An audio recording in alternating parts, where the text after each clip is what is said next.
great support among the broad base of Americans, but race and ethnicity does not, and it would be wonderful to visually show America tomorrow that Asians are with that majority. So, as many of you know, we filed this lawsuit in 2014.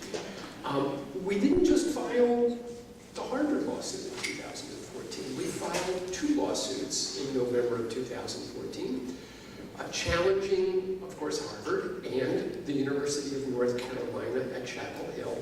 And it had been our desire to challenge the University of Wisconsin's admissions policies. We targeted those 3 schools because those 3 schools, we believed, had uniquely discriminatory admissions policies.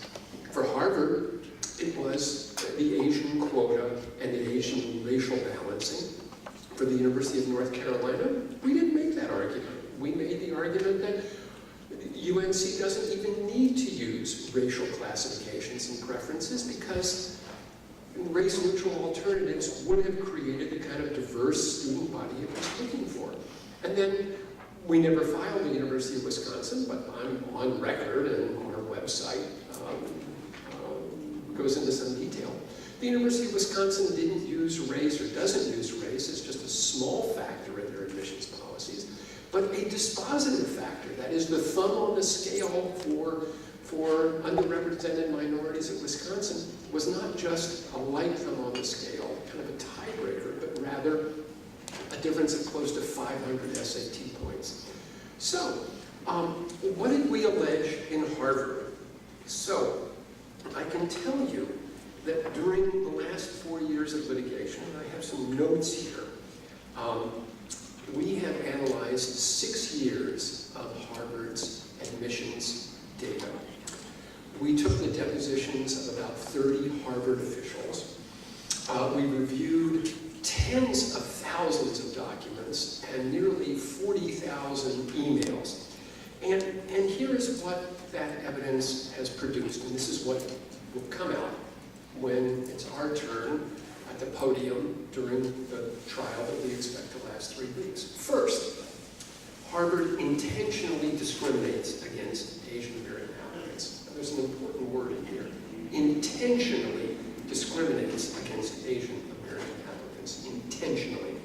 Second, Harvard racially balances its incoming freshman class to ensure a certain racial percentage, as Mike just talked about, to achieve a certain racial proportionality for whites, Hispanics, African Americans, and Asian Americans. Third, race is not a minor factor, but rather a predominant factor, also of consideration in the University of Wisconsin.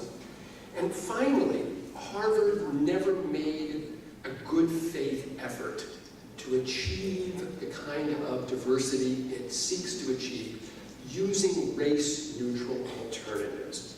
Well, not only did our experts and our lawyers come to the conclusion that Harvard was discriminating against Asians, but Harvard's own internal think tank came to the same conclusion. In 2013, a year before we filed our lawsuit, Harvard's internal think tank conducted a study that disclosed that Harvard's admissions policies actually did discriminate against Asian Americans. This study was presented to Harvard's most senior administrators. And what did these administrators do? They killed the report and they buried it. Now, it's one thing to be discriminating against a racial group inadvertently. That can happen. But it's something altogether different to be made aware that your admissions policies discriminate against a racial group and then do nothing about it. That is absolutely unpardonable. And then finally, I'm going to conclude with one other thing that's going to be highlighted and you will all be able to follow along with this through newspaper and media. And that is how Harvard's in-house admissions committee treats Asian American applicants when it comes to their personal score. We know that Asian American applicants score higher on SATs, on grades, and have higher extracurricular scores. They score comparable to whites on guidance counselors and admission officer recommendations. But they are scored the lowest by Harvard's in-house admissions officers on traits like likability, courage, leadership, sociability, positive personality. Now, people can have differences of opinions about race-based affirmative action. I admit that. But to tolerate this kind of racial stereotyping is beyond the pale. And it is my hope that the American public and the courts will look at this evidence and conclude that Harvard is in violation of our civil rights laws. Thanks a lot. I appreciate your time.